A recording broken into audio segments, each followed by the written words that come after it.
ప్రభు అయిన యేసుక్రీస్తు నామంలో మీకందరికీ నా యొక్క వందనాలు చెల్లిస్తున్నా. వాక్యంలోకి వెళ్ళక ముందుగా బైబిల్ గ్రంథంలో ఒక ప్రశ్నకు జవాబిచ్చి నేను వాక్యంలోనికి వెళ్తాను. ఒకళ్ళు అడిగిన ప్రశ్న ఏంటంటే, బైబిల్ గ్రంథంలో అదోనియా అనే ఒక వ్యక్తి ఉన్నారు.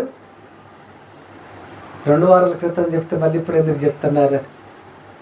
ఆ అదోనియా అనే వ్యక్తి రాజు అయిన సొలొమోను దగ్గరికి వెళ్ళి ఎవరిని అడిగాడట? అబీషాగును నాకు భార్యగా ఇమ్మన్నాడు. అలాగ అడిగినందుకే ఎందుకు చంపేశాడు అని. అంతేనా? అదే ప్రశ్న. మా చర్చ్ వాళ్ళు అడిగారు, బయట వాళ్ళు కూడా అడిగారు. ముందు అదోనియా, ఓకే, దానికి టక్ టక్ టక్ టక్ టక్ ఒక 7 నిమిషాల్లో నేను ముగించేస్తాను. అదోనియా అనే మాటకు అర్థం ఏంటంటే, యాహ్వే ఈజ్ లార్డ్, అంటే యెహోవా ప్రభువై ఉన్నాడు అని. యెహోవా ప్రభువై ఉన్నాడు. ఈయన దావీదుకు 4వ కుమారుడు. ఎన్నో కుమారుడట దావీదుకి? Okay, the 4th son of king David. Okay, దావీదుకి చాలామంది కుమారులు ఉన్నారు, అందులో 4వ కుమారుడు. ఓకే, యాక్చువల్గా అయితే దావీదు చచ్చిపోతే వెంటనే అదోనియాకు కూడా అసలు పోస్టు రాదు. అయితే అబ్షలోము వీళ్ళంతా చనిపోయారు కాబట్టి ఈయన నాదే కదా పోస్ట్ అని అనుకున్నాడు. ఓకే ఓకే అదోనియా అనేవాడు బైబిల్ గ్రంథంలో ఎంతమంది ఉన్నారో మనం చూద్దాం.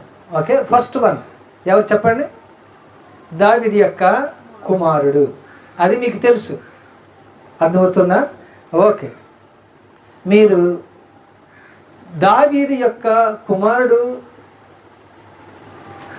అదోనియా, వాళ్ళ తల్లి పేరు చూడండి, సమూయేలు 2వ గ్రంథం. టైం చాలదు కాబట్టి రాసుకుంటారా? పోనీ టైం చాలదు కదా. సమూయేలు 2వ గ్రంథం 3వ అధ్యాయం 4వ వచనం కానీ చదివితే వాళ్ళ అమ్మగారి పేరు హగ్గీత్, నాన్నగారి పేరు దావీదు. అయ్యి ఎలా చూస్తారా? అమ్మగారి పేరు హగ్గీత్. మీరు అక్కడ చదివితే తెలుస్తుంది. ఓకే, నేను ఎక్స్ప్లెనేషన్ ఇవ్వటం లేదు కాబట్టి. మొట్టమొదట ఆయనేమో దావీదు కుమారుడు. రెండవ ఆయన చూద్దాం. చూడండి, దినవృత్తాంతాలు 2వ గ్రంథము 17వ అధ్యాయము 8వ వచనము. అక్కడ కొంతమంది లేవీయులు ఉంటారు. ఆ లేవీయుల్లో ఒకడు ఎవరట? అదోనియా, అంటే ఒక లేవీయుడు. మొదటిదేమో రాజకుమారుడు, అంతేనా? రెండవదేమో లేవీయుడు. మూడవది చూద్దాం. 3వది నెహెమ్యా గ్రంథము 10వ అధ్యాయము 16వ వచనము. ఇక్కడ యూదులకు ఒక రాజు ఎవరట? అదోనియా. ఓకే, వచ్చిందా? ఓకే, పాస్టర్ గారు మేము అడిగిన ప్రశ్న ఇది కాదు కదా అంటే, మీరు అడిగిన ప్రశ్న అది కాదులే, మీకు అసలు ఎంతమంది ఉన్నారన్నది చెప్తాను. ఇప్పుడు అసలు రణరంగంలోనికి దిగుతున్నాం. ఇప్పుడు అసలు రణరంగం ఏంటంటే, తేజ అలాగే కొంతమంది అడిగిన ప్రశ్నకు ప్రశ్న ఏంటంటే, అదోనియా బత్షెబ అంటే ఎవరు తల్లి? సొలొమోను తల్లి. ఇందాక పాస్టర్ గారు మిమ్మల్ని ప్రశ్న అడిగారు. మత్తయి సువార్త 1వ అధ్యాయం 6వ వచనం చదివితే, ఊరియా యొక్క అసలైన భార్య, తర్వాత ఏంటట? దావీదు భార్య అయింది. ఓకే ఓకే ఈ బత్షెబ అని వచ్చి ఎవరు అడుగుతున్నారు? అదోనియా అడుగుతున్నారు, నాకు ఎవరినిచ్చి పెళ్లి చేయమని. అబీషాను నాకిచ్చి పెళ్లి చేయమన్నప్పుడు సొలొమోనుకి కోపం వచ్చి ఆయన శపించేశాడు. వేరే వాళ్ళను నాకిచ్చి పెళ్లి చేయమంటే సొలొమోనుకి కోపము రాదు. కానీ ఎవరిని అడిగినందుకు?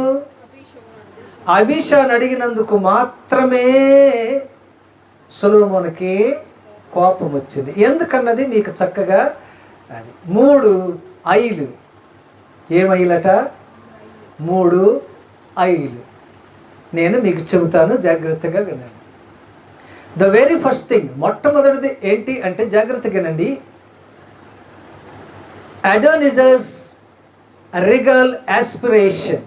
రిగల్ యాస్పిరేషన్ అంటే అర్థం ఏంటంటే, రిగల్ అంటే రాజ్య సంబంధమైన, యాస్పిరేషన్ అంటే అభిలాష. Adonijah's regal aspiration is against the will of king David. అంటే దావీదు ఆలోచన ప్రకారంగా ఈయన యొక్క రాజ్యకాంక్ష లేదు. ఏ అంటే కంగారు పడ్డాడు. ఎవరు? అదోనియా. తెలుగులో చెప్పాలంటే అదోనియా కంగారు పడ్డాడండి. ఓకే, మరి అయ్యేది పాస్టర్ గారు అంటే ఇంపేషెన్స్, ఓర్పు లేదు. ఇందాక పాస్టర్ గారు చెప్పారు కదండి, ఓర్పు. రాజు అదోనియా, నా తర్వాత అదోనియా రాజు అవుతాడు దావీదు, అంతేగా.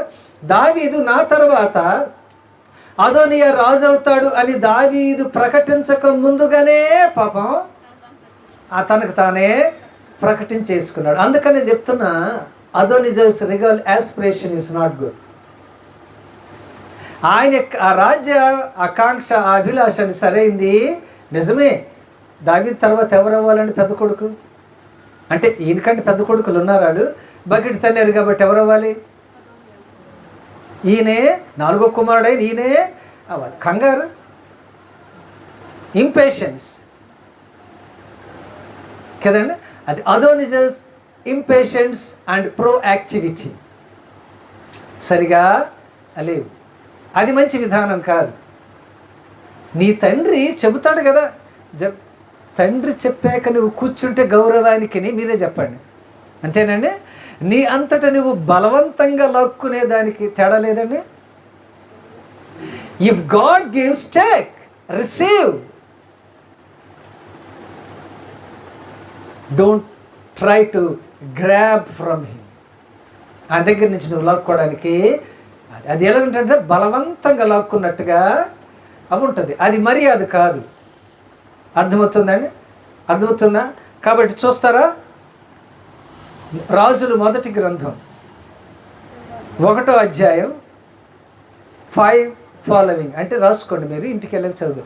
5వ వచనం నుంచి చదివితే మీకు అక్కడ వివరణ అంతా ఉంటుంది. ఎక్కడికి వచ్చి ఎవరిని అడిగారు ఏంటన్నది మీకు అంత వివరణ ఉంటుంది. ఇంకోసారి చెప్పనా, రాజులు మొదటి గ్రంథం 1వ అధ్యాయం 5వ వచనం నుంచి చదవండి. చదివితే మీకు చక్కగా వివరణ ఉంటుంది. అవన్నీ వివరించే టైం నాకు లేదు. అంటే ఏంటట, మొదటి ఐ ఏంటి? ఐక్యూబ్ అన్నాను కదా. Impatience of అదోనిజా. ఎవరిటండి? అదోనియా యొక్క ఇంపేషెన్స్. పేషెన్స్ అంటే ఓర్పు, ఇంపేషెన్స్ ఆ ఓర్పు లాంటి అలాంటి పదం లేదుగా. నేను విచిత్రమైనవండి, కొత్త రకాల పదాలు తెస్తాట. ఓర్పు లేకపోవటం కదండి.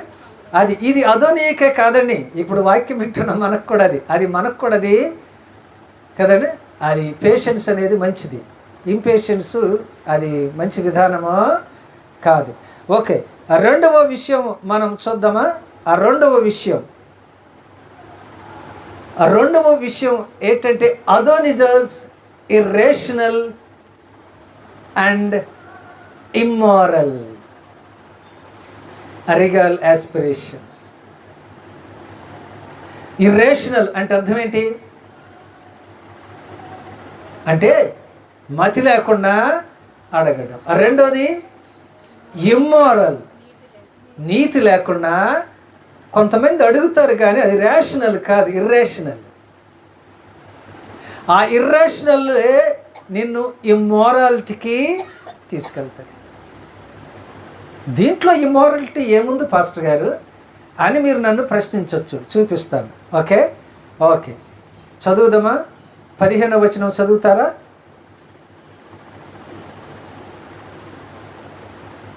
అతడు రాజ్యము నాదైననియు నేను ఏలవలెననియు ఇశ్రాయేలులందరూ తమ దృష్టి నా మీద ఉంచిరనియు నీవు ఎరుగుదువు. అయితే జాగ్రత్తగా రండి. అయితే రాజ్యము నాది కాక నా సహోదరుని నాయనను అది యెహోవా వలన అతనికి ప్రాప్తమాయెను. నువ్వేమన్నా? ఎవరి వలన ప్రాప్తమైంది? దేవుని వల్ల. మరి నువ్వు ఎందుకు ఎదురు తిరిగావు? నువ్వే చెప్పావుగా ఎవరి వలన ఆయనకి వెళ్తుందటండి? దేవుని వలన వెళ్తుంది. మరి దేవుని వలన ఆయనకి వెళ్ళేటప్పుడు నువ్వెందుకు ఆటంకం? దేవునికి అలా ఎదురెళ్ళొచ్చా? ఎదురెళ్ళకూడదు కదా. కానీ నువ్వేమవుతున్నావు? అది ఇర్రేషనల్. పాస్టర్ గారు నిజమే, అది ఇర్రేషనల్. మరి ఇమ్మోరల్ అన్నారే, ఇప్పుడు చెప్పారుగా మీరే, నేను చెప్పాను కదండి, నేనే చెప్తున్నాగా. మరి ఇమ్మోరాలిటీ ఎలాగొస్తుంది? ఇమ్మోరాలిటీ ఎలాగుంది అక్కడ? అంటే ఇమ్మోరాలిటీ అంటే ఏంటండి? అవినీతి. ఓకే ఓకే, చదువుదామా? 2వ రాజులు మొదటి గ్రంథమే 2వ అధ్యాయం 17వ వచనం చదవండి.